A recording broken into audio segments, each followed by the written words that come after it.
కృష్ణ గారితో ముగ్గురే, కృష్ణరాజు గారితో అందడు ఆగడు, చిరంజీవి గారితో నకిలీ మనిషి, ఇలా చేసినటువంటి సినిమాలు దేని ప్రత్యేకత దానిదే, దేని ప్రాధాన్యత దానిదే. వీటి గురించి చెప్పాల్సి వస్తే ఏం చెప్తారు? అంటే రామారావు గారితో చాలా పిక్చర్లు చేశారు. వీళ్ళతో కూడా ఇప్పుడు శోభన్ బాబు గారితో నిండు మనిషి చేశారు. సమాధి అని హిందీ సినిమా అది. శోభన్ బాబు గారు, జయచిత్ర గారు చేశారు అది.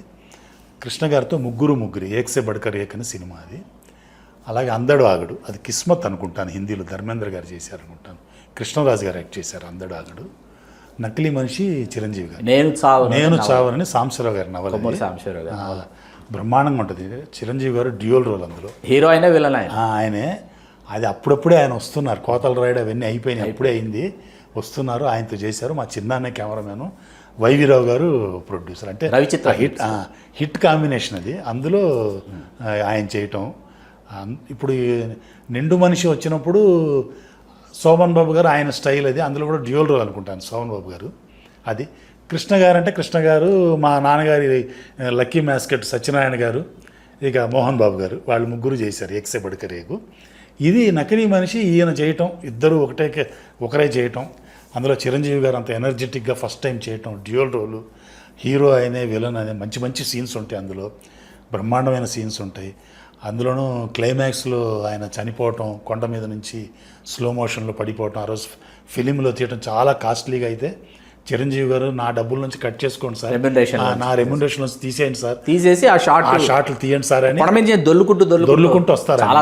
అది నేనే రియల్గా చేస్తాను సార్, డూప్ వద్దు సార్ అని చేశారట ఆయన.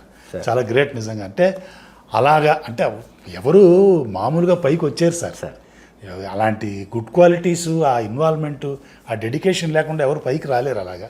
సో ఆయన అంత డెడికేటెడ్గా ఆ సీన్ నేను చేస్తాను, స్లో మోషన్లో తీయండి అనటం అనేది ఆయన క్వాలిటీ అది. అలాగా ఆ సినిమా నకిలీ మనిషి. మీకేదో విడదీయని అనుబంధం చిరంజీవి గారితో ఆ సమయంలో ఉంది అని చిరంజీవి గారు ఆ మధ్య సార్. అంటే ఆ సినిమాలో బైక్ వాడారు సార్, రాజ్దూత్ బైక్. ఆ రోజుల్లో కొత్తగా వస్తుంది స్టైలిష్గా బైకు. అది నా ఫ్రెండ్ దగ్గర ఉండింది, కొత్తగా కొన్నాడు వాడు. అది నాన్నగారు నా దగ్గరికి వస్తుంటాడు కదా ఫ్రెండ్, అరే ఈ బైక్ మనం వాడదాంరా అని చెప్పారు. ఆ అబ్బాయితో చెప్తే బాలాజీ అని ఫ్రెండ్ వాడు, చెప్తే తీసుకురా అన్నాడు. సో ఆ బైక్ ఆయనకు వాడాం, చిరంజీవి గారికి. సో ఆ బైక్ తీసుకొని షూటింగ్కి వెళ్ళేవాడిని. నేను అప్పటికే కొంచెం పొడుగ్గా ఉంటాను కాబట్టి వెనక కూర్చొని నడుపుతాను నేను. ఆయన చిరంజీవి గారు కలిసినప్పుడల్లా ఏదైనా మేనరిజం చెప్పు అంటుండేవారు ఆయన. మనకి పెద్ద, పైగా అప్పుడు చిరంజీవి గారు ఇంత పెద్దవారు అవుతారని కూడా మనకు తెలియదు కదా. అదే హీరో నాన్నగారు సినిమా చేస్తున్నారు, అప్కమింగ్. సో నేను వెనక కూర్చొని నడుపుతాను చూసానా, ఆయన ఆ సినిమా అంతా అలాగే నడుపుతారు, వెనక కూర్చొని నడుపుతారు ఆయన. సో ఆయన నడిపారు. ఆ బైక్ కూడా ఒకసారి మేము ఇద్దరం కలిసి లొకేషన్కి వెళ్తున్నప్పుడు బైక్ పడిపోయి ఆ టైల్ ల్యాంప్స్ అవి ఇరిగిపోయినప్పుడు నేను కంగారు పడిపోతుంటే ఆయన కంగారు పడకుండా ఒక టేప్ తీసుకొచ్చి దానికంతా చుట్టి తీసుకెళ్ళి ఆ సినిమా చేశాను అనమాట. అలాంటి చిన్న అనుబంధం నాకు, లక్కీగా ఆయనతో అదొక అనుబంధం. ఆ సినిమాలో అండి ఇంకొక చెప్పుకోదగ్గ చాలా, అంటే నాకు టెక్నికల్గా చెప్తున్నాను. తప్పకుండా సార్. గంగాధర్ గారు ఉన్నారు, పబ్లిసిటీ ఆర్టిస్ట్ గంగాధర్ గారు. ఆయన కొన్ని మ్యాట్ పెయింట్స్ చేశారండి. పెయింట్స్ చేసి ఆ మ్యాట్ పెయింట్స్ని పెట్టి మా చిన్నాన్నగారి ఫోటోగ్రఫీలో ఒక సాంగ్ చేశారండి. మృత్యు ఘోష.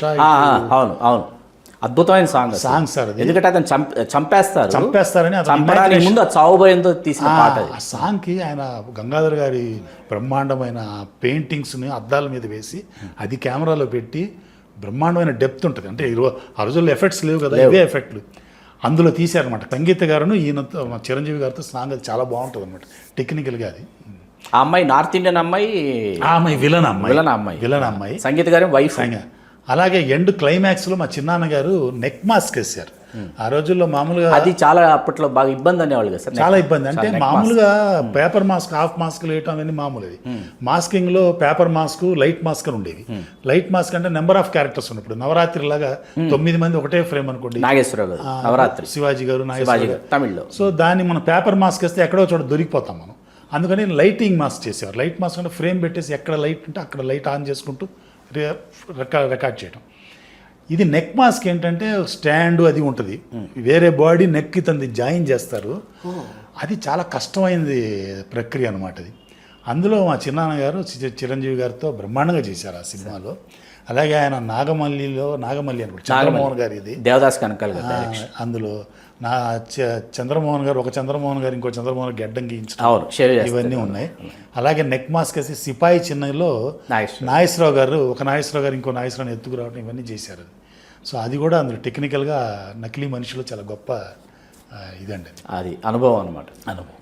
సరే, నాన్నగారు లేరు అన్న రోజు మీ మానసిక స్థితి ఏంటి? అంటే అసలు అన్బిలీవబుల్ అండి. అంటే భగవంతుడు ఏం చేస్తాడంటే నాకు తెలిసి ముందు అమ్మగారు అంటే ఒక 5 నెలలు 4.5 monthsలో నాన్నగారు. ఇద్దరు చాలా తక్కువ టైంలోనే. అయితే మనల్ని జనరల్గా భగవంతుడు మనకు బాగా కావాల్సిన వాళ్ళు దూరం అవుతున్నారు అన్నప్పుడు కొంచెం ప్రిపేర్ చేస్తాడు అనుకుంటాను. అలాగే నాన్నగారు హాస్పిటలైజ్డ్ అవ్వటం, ఆయన కష్టపడడం అవి ఉండింది. సో ఇక ఆయన లేరన్నప్పుడు మనకి అంటే ఆ ఇది ఎప్పుడు తెలుస్తుంది అంటే ఆయన కనిపించకపోయినప్పుడే తెలుస్తుంది. అది ఉన్నప్పుడు ఆ టైంలో మీరు అన్నారు కదా, ఆ టైంలో అది వెళ్ళిపోయారు అనిపిస్తుంది తప్ప తర్వాత మనం లైఫ్లో గెట్ ఆన్ అవుతున్నప్పుడు అరే నాన్న ఇది చేశాడు అది చేశాడు గుర్తు చేసుకుంటున్నప్పుడు ఇది బ్లాంక్ మనకు బాగా తెలుస్తుంది.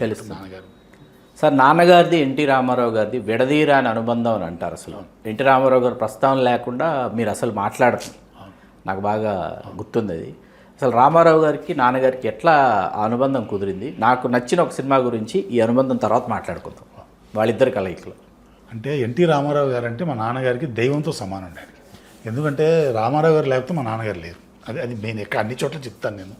ఎందుకంటే ఆయన ఏంటంటే జనరల్గా ఆ రోజుల్లో ఉన్న పారామీటర్స్ ఉంటాయి, అదర్ దాన్ టెక్నికల్ మీకు టాలెంట్ కంటే కూడా అదర్ పారామీటర్స్ ఉంటాయి. ఆ పారామీటర్స్ అన్నీ ఆయన చూసేవాడు కదా, ఆయన ఓన్లీ టాలెంట్ చూసేవాడు. టాలెంట్ చూసి మా నాన్నగారిని ఎంకరేజ్ చేసే మనిషి ఆయన. సో ఆ విధంగా ఏంటంటే మా నాన్నగారు ఆయన అంటే చాలా గౌరవం. అసలు రామారావు గారిని ఎవరిని ఏదైనా మాట అంటే అసలు పడడు. ఆ రోజుల్లో ఆయన ఏదో ఇంటికి తీసుకెళ్ళిపోతారు, అదేదో మేకప్ తుండులు ఇంటికి ఇవంటి కూడా నాన్నగారు తిట్టేవారు అనమాట. ఏం తెలుసా మీకు ఆయన ఎందుకు తీసుకెళ్తాడు ఏంటి, ఆ ఇంటికి వెళ్ళి దిష్టి తీయించుకుంటారు ఆయన. ఇవన్నీ చాలా ఇదిగా చెప్పారు. ఆయన గురించి ఏదైనా ఒకళ్ళు ఎవరన్నా చెప్తే కూడా అసలు అంటే అంత ఇది అనమాట ఆయన మీద. సో వాళ్ళిద్దరు కలిసి అంటే వాళ్ళు ఎప్పుడు స్టార్ట్ అయిందో నాకు తెలియదు సార్. యాక్చువల్గా నాకు తెలిసిందేమో అగ్గిపిడుగు విఠలాచార్య గారితో తీస్తున్నప్పుడు ఆ సినిమాతో వాళ్ళిద్దరు అనుబంధం అనుకుంటున్నాను సార్. నాకు తెలిసినంతవరకు అయితే నాకు అంత నాలెడ్జ్ చిన్నప్పుడు ఎప్పుడు ఆయన మొదలైందో అగ్గిపిడుగు, మంగమ్మ శివదం, తర్వాత వాళ్ళ కాంబినేషన్లో జ్వాలాదీప రహస్యం, ఆయన బందిపోటు మొదటి సినిమా విఠలాచార్య గారితో చేసినప్పుడు బందిపోటు, గురువును మించిన శిష్యుడు, నవగ్రహ పూజ మహిమ, అవి కాంతారావు గారు.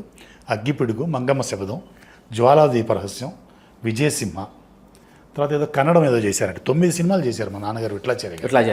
9 సినిమాలు. అప్పుడు కనిపించింది నాన్నగారు ఆయనతో అనుబంధం, ఆ నాన్నగారి టాలెంట్ చూడటం. ఎందుకంటే అందులో విఠలాచార్య గారు కొన్ని సీన్స్, ఈయన కొన్ని సీన్స్ చేసేవారు, సాంగ్స్ ఈయన చేసేవారు.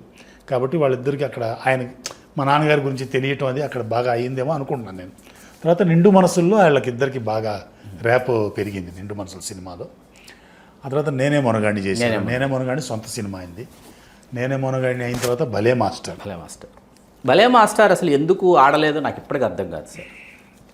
ఏమో మరి మీరు బాలనటుడిగా నేను ఫస్ట్ టైం యాక్ట్ చేయటం అందులో అది ఏమో మరి అంటే ఆయన ముసలి గెటప్ అది నచ్చలేదేమో అని నేను నాకు తెలిసినంత వరకు వినోదానికి కొదవలేదు అంటే అటు పక్కన కాంచన గారు వాళ్ళతో మంచి సాంగ్స్ ఉన్నాయి, అవి ఉన్నాయి, చాలా ఎనర్జెటిక్గా చేస్తారు అటువైపు. ఆయన ఇటు వచ్చేప్పటికి అంజలిదేవి గారు ఆయనది కెమిస్ట్రీ ఏదైనా వర్కౌట్ కాలేదేమో మరి. భలే మాస్టర్ అయిన తర్వాత అంటే రామారావు గారి సినిమాలు, పల్లెటూరు చిన్నోడు హిందీ గోపి అండి. అందులో రామారావు గారు, ఎస్వి రంగారావు గారు, అది చాలా మంచి సినిమా. అది విఠలాచార్య గారు, ఈయన నాన్నగారు మొత్తం డైరెక్ట్ చేసిన నాన్నగారే, కానీ వాళ్ళకున్న ఒప్పందం ప్రకారం ఆయన పేరు ఈయన కో డైరెక్టర్ వేసుకున్నారు. పల్లెటూరు చిన్నోడి తర్వాత ఇక మా నాన్నగారి శకం, నిప్పు లాంటి మనిషి, అన్నదమ్ముల అనుబంధం, నా పేరే భగవాన్ తర్వాత మగాడు, నేరం నాది కాదు ఆకలిది అయిన తర్వాత రాజపుత్ర రహస్యం. ఆ తర్వాత అన్నదమ్ముల అనుబంధం ఉంది మధ్యలో, అన్నదమ్ముల అనుబంధం, నిండు మనిషి, ముగ్గురే, అందడు ఆగడు, మధ్యలో లాయర్ విశ్వనాథ్, నకిలీ మనిషి, షోకిలా రాయుడు మోహన్ బాబు గారితో చేశారు. షోకిలా రాయుడు, నకిలీ మనిషి, పటాలం పాండు అని మళ్ళీ మోహన్ బాబు గారితో చేశారు. నకిలీ మనిషి నాన్నగారిది లాస్ట్ పిక్చర్. నా పేరే భగవాన్ గురించి చెప్పాల్సి వస్తే ఏం చెప్తారు అసలు? సత్యనారాయణ గారు ఆయన చాలా గ్రేట్ సినిమా. సత్యనారాయణ గారి సినిమాల్లో అసలు ఎన్నదగిన సినిమా. చాలా మంది దాన్ని చర్చకు పెట్టరు ఆ సినిమాని, అసలు గుర్తురాదు చాలా మంది. చాలా గొప్ప సినిమా నా పేరే భగవాను. అసలు అందులో ఆ సాంగ్స్ కానివ్వండి, ఆ సత్యనారాయణ గారికి ప్రభాకర్ రెడ్డి గారికి మధ్య ఉన్న సీన్స్ కానివ్వండి, చాలా ఫెంటాస్టిక్ సినిమా. దానికి దేవరాజ్ గారు కెమెరామ్యాన్. ఆయన ఫోటోగ్రఫీ ఆ రోజుల్లో చాలా గ్రేట్గా చేశారు. ఆయన సబ్జెక్టు బ్రహ్మాండమైన సబ్జెక్టు, నాన్నగారు చాలా ఇష్టపడి చేశారు. ఆ సినిమాకి అసలు మనకు ఆ రోజుల్లో పేపర్స్లో వేసేవారు కదా, హాఫ్ పేజీ ఫుల్ పేజ్ వేసేవారు. అవును, ఇప్పుడు ఇవాళలాగా సోషల్ మీడియాలు కాదు కదా. కాదు, ఆ హాఫ్ పేజీ ఫుల్ పేజీలో నాన్నగారి ఫోటో ఉండేది అనమాట. ఓకే. సత్యనారాయణ గారి ఫోటో, నాన్నగారి ఫోటో ఉండేది. అంటే అలాగా పబ్లిసిటీ అయిన సినిమా అది నాన్నగారి పేరు మీద, నా పేరే భగవాన్. అసలు అందులో సి నారాయణ రెడ్డి గారి కవ్వాలి మేడలో ఉన్న చిలకమ్మ అదే సాంగ్ బ్రహ్మాండం. చాలా చాలా బాగుంటుంది. సత్యనారాయణ గారు ఎక్స్ట్రాడినరీ అండి. అసలు ఎన్ని క్యారెక్టర్, అందులో ఎన్ని వేషాలు ఉంటాయి, మారు వేషాలు అవి ఇవి వేసి చాలా బాగుంటుంది సినిమా. అది చాలా నచ్చిన సినిమా నాకు, నిజంగానే చాలా బాగుంటుంది. Sir, second half NT Rama Rao గారు, ఎస్డి లాల్ గారు. సెకండ్ హాఫ్ అంటే నిప్పులాంటి మనిషి, అన్నదమ్ముల అనుబంధం, నేరం నాది కదా ఆకలి, ఇలా వస్తుంది. మగాడు తర్వాత లాయర్ విశ్వనాథ్, రాజపుత్ర రహస్యం. వీటిలో లాయర్ విశ్వనాథ్ కాకుండా ఆల్మోస్ట్ మిగతా అన్ని రీమేకే. అన్ని రీమేక్. రాజపుత్ర రహస్యం కూడా రీమేక్. అది కన్నడ విష్ణువర్ధన్ గారి సినిమా. అది తమిళ్ సార్, తంగమలై రహస్యం. కన్నడలో కూడా చేశారు, కన్నడలో కూడా చేసి ఉంటారు, చేశారు. ఈ వరుసగా ఈ అన్నదమ్ముల అనుబంధం, నిప్పులాంటి మనిషి, నేరం నాది కదా ఆకలిది, అసలు మగాడు వరుసగా తీసుకుంటే వాస్తవానికి అందరూ ఏమంటారంటే రాఘవేంద్రరావు గారు వచ్చేంత వరకు రామారావు గారు ట్రాన్స్ఫర్మేషన్ కాదు అని అంటారు. కానీ అంతకుముందే ఎస్డి లాల్ గారు ట్రాన్స్ఫర్మేషన్ చేసేసారు రామారావు గారిని. మోడర్న్ ఎన్టీఆర్ని, బ్లాక్ అండ్ వైట్ డేస్ ఎన్టీఆర్కి కలర్లోకి వచ్చేటప్పటికి ఎన్టీఆర్కి అసలు సంబంధం లేనటువంటి ఒక సరికొత్త ఎన్టీఆర్ని పునఃప్రతిష్ఠించారు ఎస్డి లాల్ గారు. దీనిని అసలు రామారావు గారిని అట్లా చూపించాలని నాన్నగారికి ఎలా అనిపించింది? రీమేకులు చేయాలి అంటే ఈ సినిమాలు అన్నదమ్ముల అనుబంధం తర్వాత మన ఈ సినిమా నేరం నాది కదా ఆకలిది, లేకపోతే మగాడు, ఇట్లా తీసుకుంటే నిప్పులాంటి మనిషి, ఒకటి అమితాబ్ బచ్చన్, ఒకటి ధర్మేంద్ర, ఇట్లా ఉంటాయి మీకు హిందీకి వచ్చేటప్పటికి. అవన్నీ కూడా రామారావు గారితో చేయించు తీసుకొచ్చి, అది ఎట్లా సాధ్యమైంది సార్? అదే నాన్నగారు ఏంటంటే ఈయన బాడీ లాంగ్వేజ్కి, రామారావు గారి బాడీ లాంగ్వేజ్కి అది సెట్ అయ్యేటట్టు మార్చేవారండి. అదే ఆ సినిమాల్లో మనకు రీమేకుల్లో నాన్నగారు సక్సెస్ అవడానికి మెయిన్ రీజన్ అదే అనుకుంటున్నాను నేను. అంటే జనరల్గా ఏమనుకుంటారంటే రీమేకులు చేయడం చాలా ఈజీ అనుకుంటారు. రీమేకులు చేయడమే చాలా కష్టం యాక్చువల్గా. ఎందుకంటే ఒక లాంగ్వేజ్, ఇప్పుడు మీరు అన్న దీవార్ ఉంది, లేదా జంజీర్ ఉంది. జంజీర్ అమితాబ్ బచ్చన్ గారితో చూసేసాం జనం ఆ రోజుల్లో. అది మనం తెలుగులో దేశమంతా విరగబడి చూశారు. ఆ సినిమా తెలుగులో చేస్తున్నప్పుడు ఎలా మనం జనాల్ని మెప్పించాలి రామారావు గారిని పెట్టి. మీరు ఆ సినిమా చూస్తే రామారావు గారిని చాలా స్టైలిష్గా కూడా ఉంటారు మీరు అన్నట్టు, పెద్ద పెద్ద అద్దాలు వేసుకొని ఆ బాడీ లాంగ్వేజ్ అంతా రామారావు గారి. ఇప్పుడు అమితాబ్ బచ్చన్ గారిని ఫాలో చేయలేదు, ఈయన స్టైల్లో ఈయన చేశారు. సో దానికి తగ్గట్టు మార్చుకొని ఇప్పుడు ఆ రోజుల్లో కూడా ఇప్పుడు మీరు రీమేకులు చేసేటప్పుడు ఇప్పట్లాగా గ్యాడ్జెట్స్ లేవు మన దగ్గరికి. మన దగ్గర ఏదో ల్యాప్టాప్లో పెట్టుకొని షార్ట్లు చూసుకొని ఇక్కడ చూస్తూ అక్కడ చేయటం అట్లా కాదు కదా, అంత మెమరీలో ఉండాలి. నేను చెప్పా కదా ఇందాక, రాత్రులు కూర్చొని మొత్తం రాసుకొని ఒకసారి చూస్తారు. సినిమా వేసి కూడా చూడలేం కదా, విహెచ్ఎస్లు కూడా లేవు కదా, లేవు. ఒకసారి ప్రొజెక్షన్ వేసి చూసుకున్నప్పుడు అది కూడా ఖర్చే. వేసుకున్నప్పుడు అప్పుడే నోట్ చేసుకొని చేయటం, అంతేగాని అవన్నీ మెమరీలో పెట్టుకొని చేయటం, ఎదురుగా పెట్టి చేయటం కాదు. అది ఫస్ట్ టెక్నికల్గా. ఇక మీరు అన్నట్టు రామారావు గారికి ఆ బాడీ లాంగ్వేజ్కి నాకు సరిపోయేటట్టు మలుచుకొని చేసేవారు. సో దానివల్లే అవన్నీ అంత హిట్ అయినాయి అనుకున్నాను. మీరు అన్నట్టు ఒకటి అమితాబ్ బచ్చన్ గారు కావచ్చు, ధర్మేంద్ర గారు. ఇప్పుడు పూలూరు పత్తర్ నిండు మనసుల్లో ధర్మేంద్ర గారి కంటే రామారావు గారిది బాగుంటుంది, చాలా బాగుంటుంది. ఆ స్టైలు అదంతా కూడా బ్రహ్మాండంగా. రామారావు గారు అసలు వాకింగ్ అదంతా కూడా చాలా సిగరెట్ కాల్చడం కానివ్వండి, అవన్నీ స్టైలిష్గా ఉంటాయి. అంటే అలాగే నేనే మొనగాణిలో రామారావు గారి చేత నిక్కర్లు వేయించి టీషర్ట్లు వేసి ఇంగ్లీష్ సాంగ్ అందులో షీలా గారితో. సో మీరు అన్నట్టు ఇప్పుడు తర్వాత మా గురువు గారు రాఘవేంద్ర గారు, అది వేరు, ఆ శకం వేరేది, అది వేరు. ఈ తర్వాత ఏమైందంటే నాన్నగారు ఏంటంటే మెల్లగా ఈ యాంగ్రీ మ్యాన్ లుక్ వచ్చిన తర్వాత అన్నదమ్ముల అనుబంధం ఇవన్నీ కూడా ఈయనకి సాంగ్స్ లేకుండా రామారావు మీద అసలు సాంగ్స్ ఉండేవి కాదు. తర్వాత వచ్చాయి నిప్పులాంటి మనిషి, అన్నదమ్ముల అనుబంధం, లాయర్ విశ్వనాథ్, ఇవన్నీ కూడా బ్యాక్గ్రౌండ్ సాంగ్స్ ఉంటాయి కానీ ఆయన డ్యూయెట్లు ఉండవు పెద్దగా. సో అలాగా మెయిన్గా ఆయన బాడీ లాంగ్వేజ్కి ఇచ్చేయటం, అలాగే వాళ్ళిద్దరు అనుకోవటం, వాళ్ళిద్దరు కెమిస్ట్రీ కూడా బాగుండేదండి నాన్నగారికిను రామారావు గారికి. మా నాన్నగారు అనేవారు ఏదన్నా షాట్ సరిగా రాకపోయినా కూడా కెమెరా దగ్గర నుంచి 1 more అనేవారు కదట నాన్నగారు. ఆయన దగ్గరికి వెళ్ళి రామారావు గారు చెవిలో చెప్పారట, కొంచెం ఇలా చేస్తే బాగుండేదేమో, అదంటే 1 more బ్రదర్ అని ఆయనే అలా చేసేవారట. అంటే జనరల్గా మనం డైరెక్టర్లు అప్పుడు ఆ రోజుల్లో మానిటర్లు లేవు కదా, కెమెరా పక్కనే కూర్చొని ఉంటాము. 1 more అంటే అది బాగోదు కదా. సో ఆయన అంత గౌరవంగా ఆయనతో పని చేయించుకునేవారు అనమాట. సార్ నా అభిమాన చిత్రం రాజపుత్ర రహస్యం సార్. మా చైల్డ్హుడ్ మెమరీస్లో, గోల్డెన్ మెమరీస్లో నేను మా పెద్ద చెల్లి, మా అమ్మ నాన్న కలిసి మేము థియేటర్కి వెళ్ళి, నాకు ఇంకా మల్లికార్జున టాకీస్ మదనపల్లి ఆదివారం ఫస్ట్ షో గుర్తొస్తుంది ఇప్పటికీ. అసలు సినిమా చూస్తున్నంతసేపు ఇంకొక లోకంలో విహరించిన అనుభూతి నాకు. అంటే వేరే కంప్లీట్ ఇంటికి వచ్చినా కూడా అదే ట్రాన్స్ అనమాట రాజపుత్ర రహస్యం. ఆ కంప్లైంట్ ఏంటంటే సరైన ప్రింట్ లేదు యూట్యూబ్లో, అస్సలు సరైన ప్రింట్, తెలుగు ప్రింట్ లేదు. అది ఎవరు తప్పేదేమో నాకైతే అర్థం కాదు. రాజపుత్ర రహస్యము అసలు ఆ రోజుల్లో అసలు అలా తెరకెక్కించడం అసలు అసాధ్యమైన విషయం. అసలు అది ఎట్లా సాధ్యమైంది అసలు? అది నాన్నగారు మరి నాకు అది ఎట్లా సాధ్యమైందంటే ఆ సినిమా చాలా కష్టపడ్డారు. యాక్చువల్గా ముదుమలై ఫారెస్ట్లో చేసేవాళ్ళు. రామారావు గారి ఏనుగులు అండి, ఎన్ని ఏనుగులు, 10 ఏనుగులలో 10 ఏనుగులను పెట్టి, ఇప్పటిలాగా గ్రాఫిక్స్ కాదు కదా, ఆ రియల్ ఏనుగులను పెట్టుకొని ఈయన పైగా ఆ గెటప్, బేర్ బాడీ, ఆ టార్జాన్ గెటప్, ఆ గెటప్లతో అక్కడ తీయటం. దానికి పెద్ద ఎసెట్ విన్సెంట్ గారండి. విన్సెంట్ గారు కెమెరామెన్. దానికి ఆయన పెద్ద ఎసెట్ ఆ సినిమాకి యాక్చువల్గా. కేవి మహాదేవన్ గారు మ్యూజిక్, హేమాహేమీలు అనుకోండి వాళ్ళందరూ. సో వాళ్ళతో పాటు చేశారు. జయప్రద గారు, రామారావు గారు. సాంగ్స్ బాగుంటాయి అందులో. ఆ ముదుమలిలో తీసింది మాత్రం చాలా కష్టపడి చేశారు, చాలా కష్టపడి చేశారు యాక్చువల్గా. అదంతా అందులో చాలా బాగుంటాయండి సీన్స్. సెంటిమెంటల్గా రామారావు గారు ఈ అమ్మాయి ఏనుగులతో ఇంటరాక్ట్ అయ్యేది అదంతా. ఏనుగులు నాన్నగారు చెప్పేవారు అనమాట, అవి చాలా మంచి జంతువులు, కానీ ఎప్పుడు ఏమొద్దో చెప్పలేము మనం. సడన్గా ఏదైనా ఒక్కటి ఇలా అనిందంటే అయిపోయింది మనం. సో ఆ జాగ్రత్తగా చేయటం, వాటిని పెట్టుకొని చేశారు వాళ్ళు. సిఎస్ రాజు గారు మా నాన్నగారికి చాలా క్లోజెస్ట్ ఫ్రెండ్. ఆయన గిరిజ గారు, ఆర్టిస్ట్ గిరిజ గారి భర్త, ఆయన ప్రొడ్యూసర్ దానికి.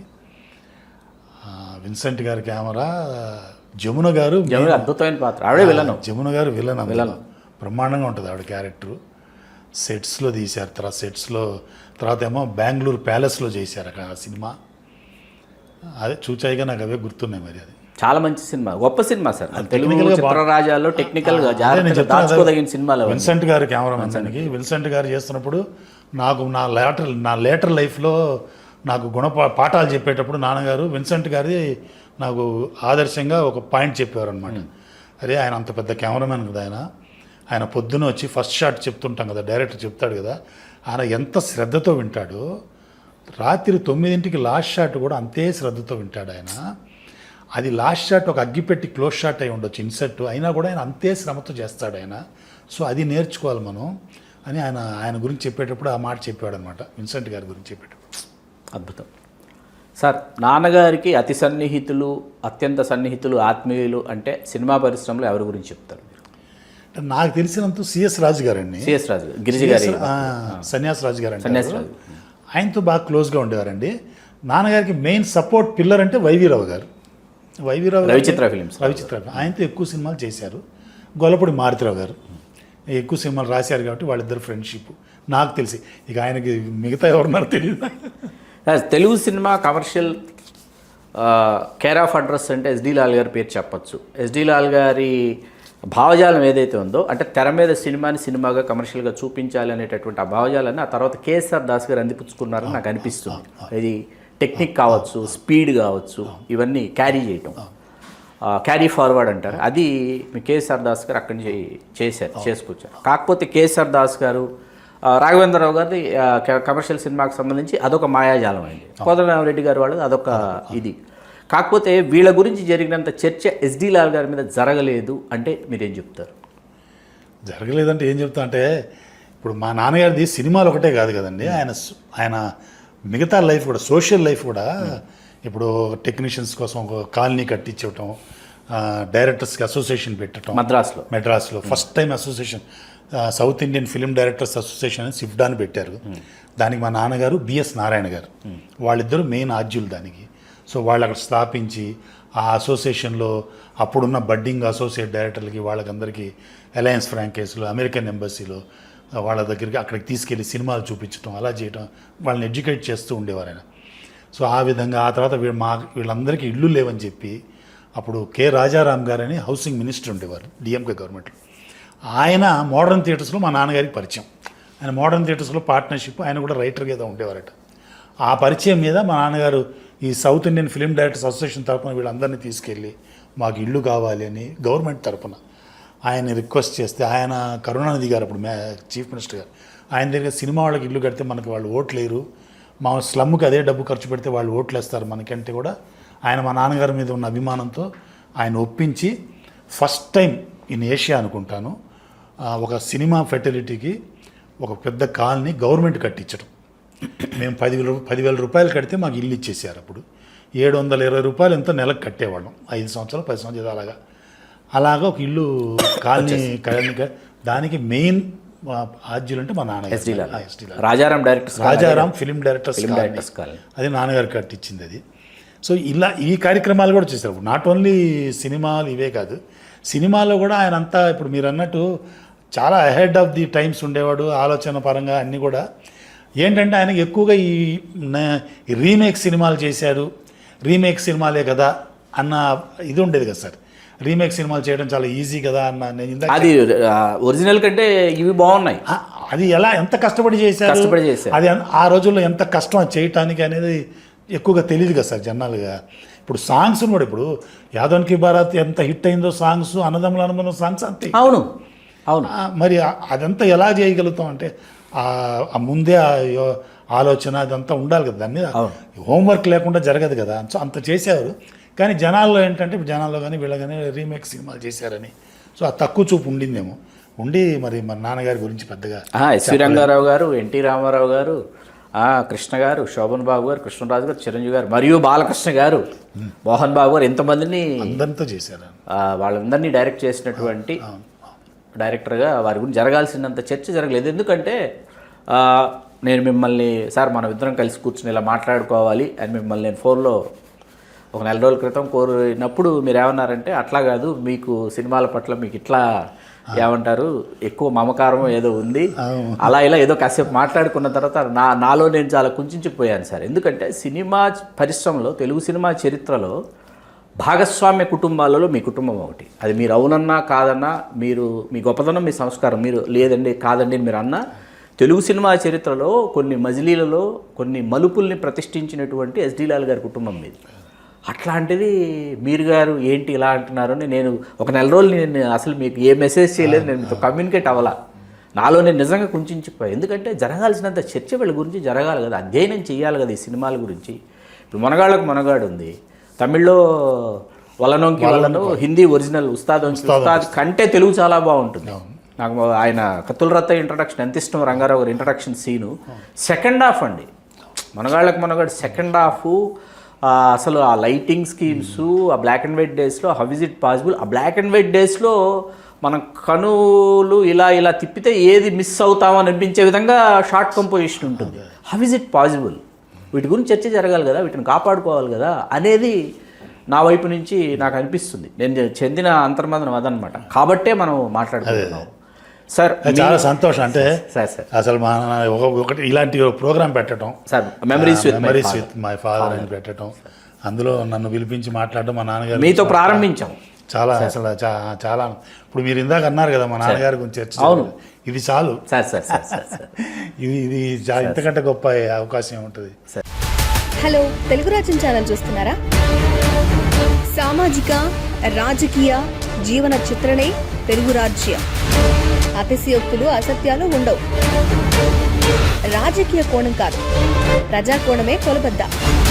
తెలుగు రాజ్యం వీక్షణ మీ ఉత్తమ అభిరుచికి నిదర్శనం.